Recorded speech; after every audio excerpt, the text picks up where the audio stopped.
It's a place that hangs on to its small town charm, yet it's ever changing and a quickly developing part of our community. It's literally where the sea meets the sky. It's downtown Squamish, and it's where you live.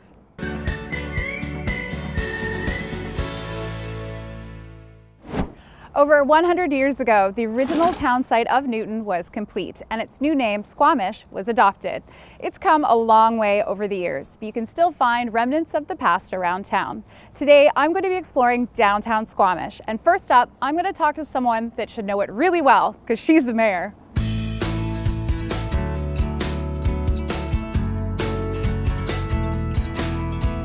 I'm here with Squamish Mayor Patricia Heintzman. So Patricia, you have been a Squamish resident for quite some time, but you're not originally from here. Tell me about that. No, I wasn't born here. So I've lived here 25 years.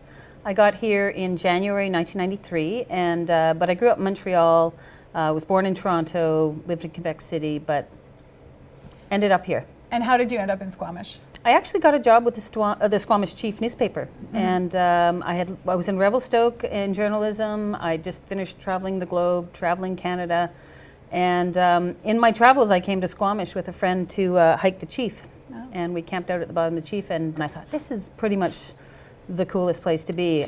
As they say, the rest is history. I've been here 25 years. Nice. What was your first impression of downtown Squamish when you got here in 1993?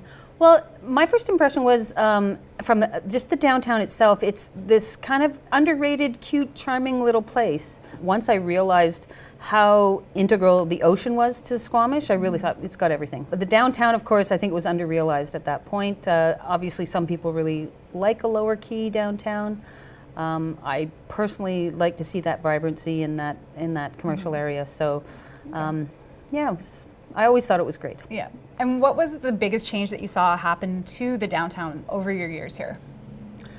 Well, certainly just in the last couple of years, you're starting to see development come in. For the longest time, the downtown really had very little activity, very little renewal.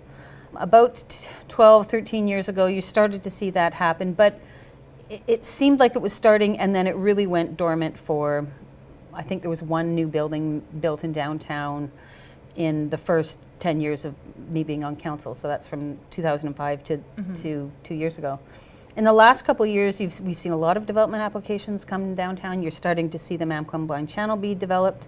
When I first got here, the Mamquam Blind Channel was predominantly log sorts. And the access for people to the water, to the ocean front, to the Mamquam Blind Channel was very limited. There was only a very small yacht club, for example, and the rest of it was mostly an industrial waterfront. So that whole vernacular has changed absolutely in the community. And what are your feelings on there being so much development? Like, some people are pretty opposed to it and some people are really for it. What do you think on a whole how that's going to affect Squamish? Well, certainly what's happening, particularly in the downtown, has been part of the vision for the downtown for easily 20 years. I think even in the 90s, there was this goal that downtown would become sort of the cultural hub of the community, the economic hub of the community. That vision has been there for 20 years. I think that vision is just finally being sort of manifesting today. And you can look at a whole bunch of catalysts that have created that change. I think the Highway Improvement Project massively changed the accessibility to town, the safety of the highway, and the proximity to Vancouver. It became much more accessible, and people started to invest in Squamish. So you started to see the idea of it change sort of in the 2005 era to 2008, economic downturn, a bit of a hangover after the Olympics, and then shortly thereafter, in 2015 predominantly, you really started to see that increase in interest in the downtown. So if you look at the trajectory of the downtown over 20, 25 years, and you average out what's happening in a certain time span, even the last 10 years, it's actually pretty slow, if not stagnant. And the thing we're seeing now is the ramping up. It's almost like that pent-up potential is now coming out. And change is always hard for people, and I think particularly people in government understand that change is difficult for people. And you, as you evolve and as things change, you are hit with challenges that you didn't anticipate, or you thought you anticipated, but there's degrees to which it, starts to manifest. So it's just a really hard thing to do. But I think ultimately the vision for this vibrant cultural economic center has been around for decades.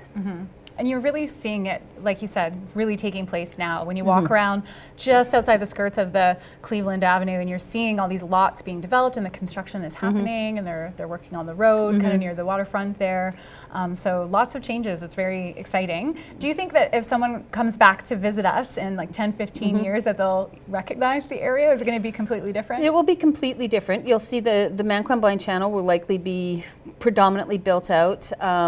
You'll have quite a bit of development happening on the oceanfront lands, which of course used to be a chemical plant.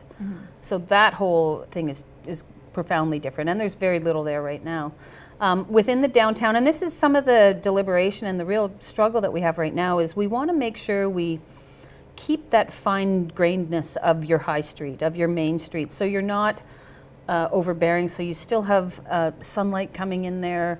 And so we're really trying to grapple with how do we ensure the viability of the downtown while still maintaining a little bit of that small town character and charm and that fine grainness of small shops as opposed to big big developments that encompass a whole block. So because the main street there, I mean, it really does have that beautiful small town personality. And is that the reason why you see so many film crews shooting down there? Yeah, absolutely. We tend to be Alaska and Washington State or small town America or small town Canada. And because we're so close to the city and all the talent within the film industry, we're just a natural selection for them.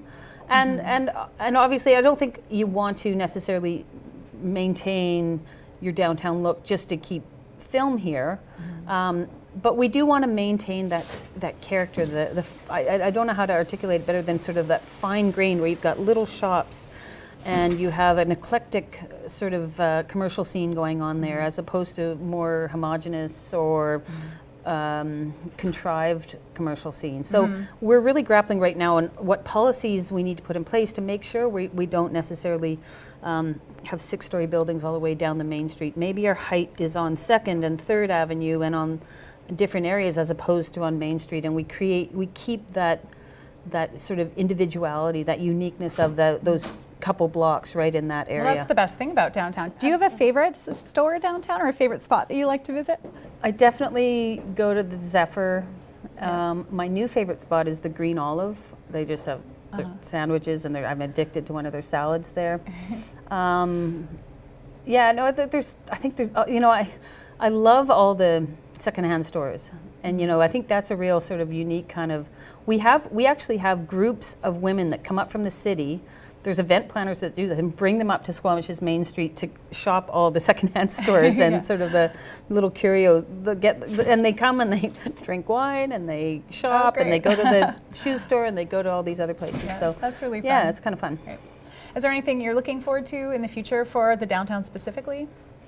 Well, I think we want to really get it to a point where we have enough people that you can create the vibe here downtown, and you enable more of the restaurants and that type of amenity in the downtown area. And we actually have the density of people that create more cultural opportunities, whether it's arts centers and music and all that sort of thing, and really create this kind of vibrant area. We're still going to have these outlying neighborhoods that have a different conversation going on, but the downtown really becomes this hub. And that interface with the ocean, I think that's what makes downtown, some people say, well, our downtown should be in the business park, or downtown should be in the Highlands. They don't have the ocean.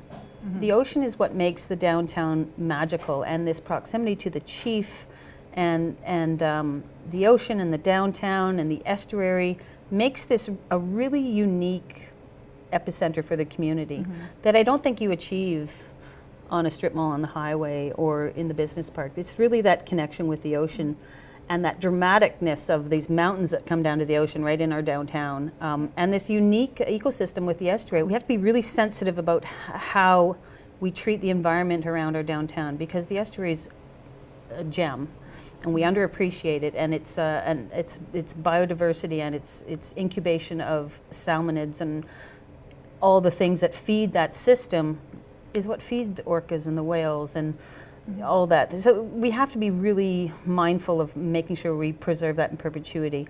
But I think we can have a downtown that's vibrant and respectful of that. And I just think the downtown is where that all those things crossroad, and that uniqueness is really evident. Yeah. I couldn't agree with you more. So thank you so much for chatting with me today My about pleasure. downtown Squamish. I agree. I think it's a very special place. And you know, Patty is right. There are so many unique shops located downtown for treasure hunting. So that's what we're going to do coming up next.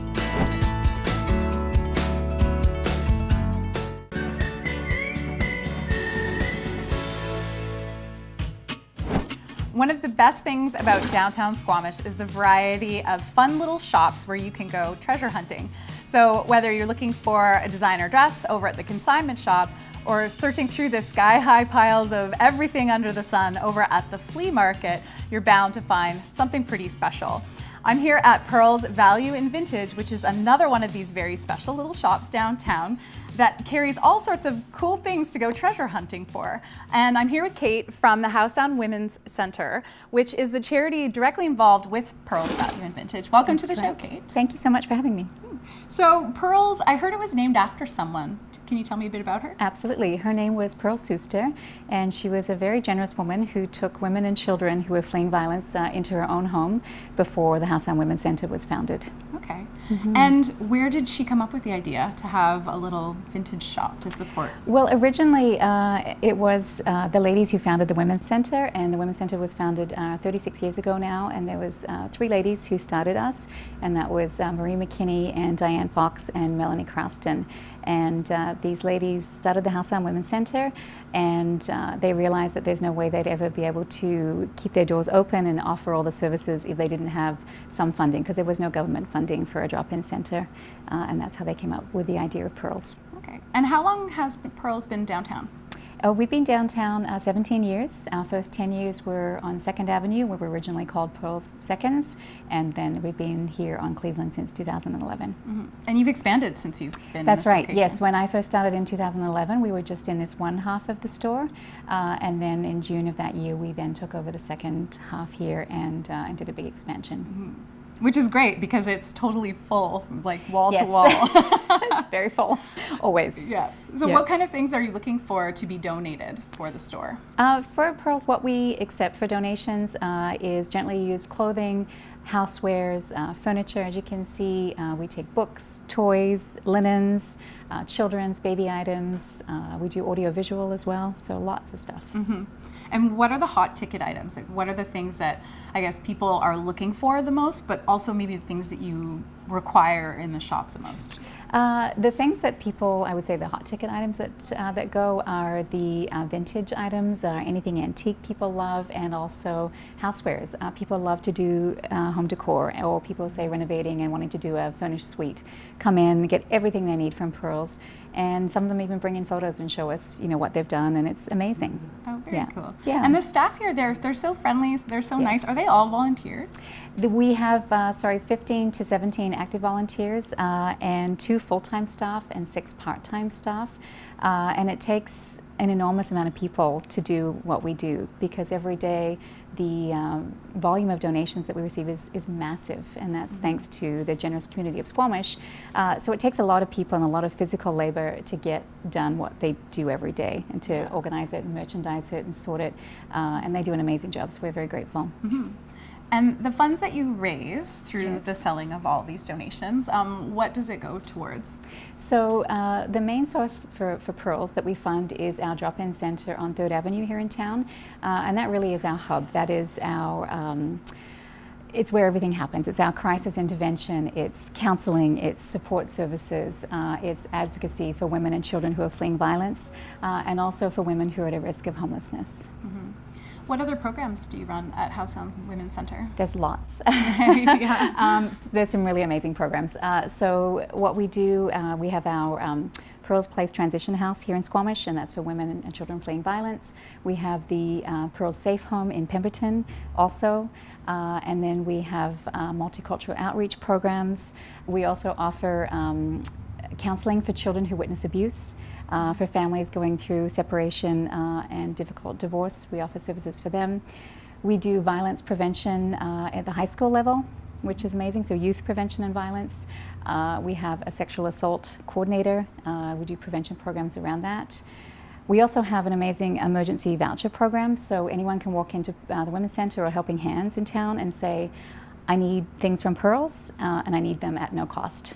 So then we write them a voucher and they come in here and they get what they need, and we fund that program of around $10,000 a year. Wow. And lastly, there's an amazing program also when women who are leaving our transition house and who are wanting to set up their own home, which is very expensive, can make an appointment with me here at Pearls, and then we give them furniture, housewares, linens, children's items, whatever they need to set up their home. That's so amazing. Everything It coming is. out of this cool little Yes. shop. All from here. Yeah. Yeah. Well, thank you so much. Why do you think that Pearls is just such a good fit for downtown? What is I it love that about? question. It seems just like a perfect fit here. It is. I think Pearls is a great fit for downtown Squamish. I think we're such a community hub. I mean, there's so many people that love coming here. We're a great fit, whether it's for seniors. Sometimes we're just looking for a friendly face and something to do. I mean, the store's kind of big enough that you can wander around and chat to people and not feel out of place. I think we're a remarkable example of volunteerism. We keep an enormous amount of goods out of the landfill every year, and there's just great people here, friendly faces, and there's a new thing to see every day. So.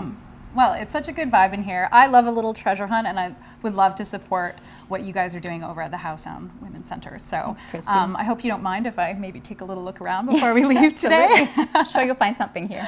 Thanks so much, Kate. Thank you. Thanks for the opportunity. And Pearls Value and Vintage is actually one of the stops on the Squamish Heritage Walking Tour that starts right here in downtown. And coming up, I'll be chatting to someone from the Squamish Historical Society about the walking tour and more about the history of downtown Squamish. And that's coming up after the break.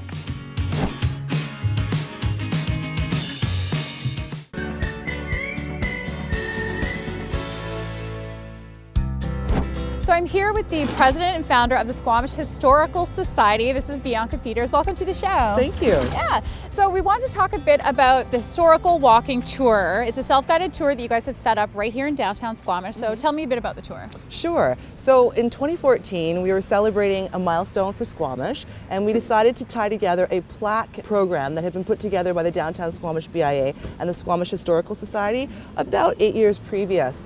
And so if you walk around downtown Squamish, you'll find on the buildings that there are plaques that tell you what happened in that location between 1888 and present day. So we're on the corner of Cleveland and Winnipeg. This is kind of like the kickoff point. So you can come down, you can check out the sign and get an idea of where all the plaques are and then go out looking for them. Absolutely. So I was hoping that maybe today you could take me to a couple of your favorite spots on the tour and we could check them out. Absolutely. All right, let's do it. do it. Okay, so we're downtown Squamish doing the self-guided historical walking tour, and we're just kitty corner from the actual starting point at Cleveland and Winnipeg. So Bianca, tell me, what's the meaning of this spot where we are right now? Well, let's start off by telling you that a little known fact about Squamish is that people could only get here from the 1800s until 1958 when the highway went in by boat. So people would take the boat. This one is the Burt, and this was Masheter's Landing, okay? Some people think that people went to the ocean front right away. No, no, no. That was a deep port, very dangerous, Howe Sound. So what people would do is come up the Mamcombe Blind Channel, and they'd have to wait for the tides. And this was where Masheter had set up a post office, a little hotel, and his home. And Masheter was a pioneer. So this is the Burt, and this picture depicts the pioneer families that came here in 1888, and a lot of their descendants are still here today. Until 1902, when the port at the oceanfront came in, this is the only way in and out of Squamish. And it would take people weeks to get into Squamish, and people say they had to bring their own bed. So you think when you drive up that highway that it's pretty quick? Yeah, well, coming up by a boat, Yeah. And this was the Burt, and it was replaced by the Britannia, and then there were further ferries that came. All right, very cool. And it's just right close to like where we are right downtown. Exactly. It's right here. Can you believe it? Right there. All right, let's go to the next spot. Thank you. So we're at the second stop of our little walking tour of downtown Squamish here, and we're at the corner of 2nd and Victoria, right in front of the Hotel Squamish. So what's the meaning of this stop on the tour? Well, in 1909 to 1913, there was a development boom because of the railway line that went in Squamish, and so they needed hotels. And this hotel was built in 1910. It was called the King George at the time, and it was later called the Hotel Squamish. Awesome. And you know, it's developed, it changed over the years. Right now we've got a nice little restaurant, liquor store, and the hotel itself. And it's great because the little sign for the tour is right there in front, so you can read a little bit about it. And I heard that there was an entrance for women and an entrance for men. Is That's that right? right. Back in the day, we had to separate the women from the men. So there was an entrance for the women and an entrance for the men, and they both stayed on both sides of the bar. And another good thing is there was the Oceanport Hotel, and some of your viewers might remember the Oceanport Hotel because it was quite an interesting place. It was a lot of fun, and as well as that, some people might not recognize the Squamish Hotel now because it used to be painted up with an ocean scene. That's right. By Skoda. Yeah, very cool. Well, that's a neat stop on the tour. So what's your favorite part about downtown Squamish? Well, of course, it's the shopping and the eating downtown, but from a historical point of view, my heart is after the Squamish Arts Council building. It was built by the Rotary Club a few years ago for the Squamish Chamber of Commerce, and that's where the Royal Hudson would come Monday to Friday at lunch. And that's a steam engine that would come up from North Van to Squamish and then go back again and bring tourists every day. And so it's also downtown, and the district of Squamish has made those parks very beautiful, and it's where the heart of the community is, and you'll be there on Canada Day and all sorts of events that take place downtown. Yeah. Well, it's such an interesting spot that we have right here downtown, and a great place for our community to gather and celebrate. And there's so much history too. So thanks so much for joining us today. Really appreciated you taking me on a bit of the tour here. If you're interested in taking the Squamish Heritage Walking Tour, the kickoff point is at Cleveland and Winnipeg, and that's where you can learn more and walk around downtown Squamish and learn about its history by reading all of the wonderful signage that they have put up here. And you know, this area is changing a lot. It's developing drastically, and it will be over these coming years. But I think one of the best ways that we can preserve its personality is to get out there and support the local businesses right here in downtown Squamish. If you'd like to see more videos just like this, you can head on over to our YouTube or our Facebook pages. For Shaw Television, I'm Kristy-Aleksich. Have a good one.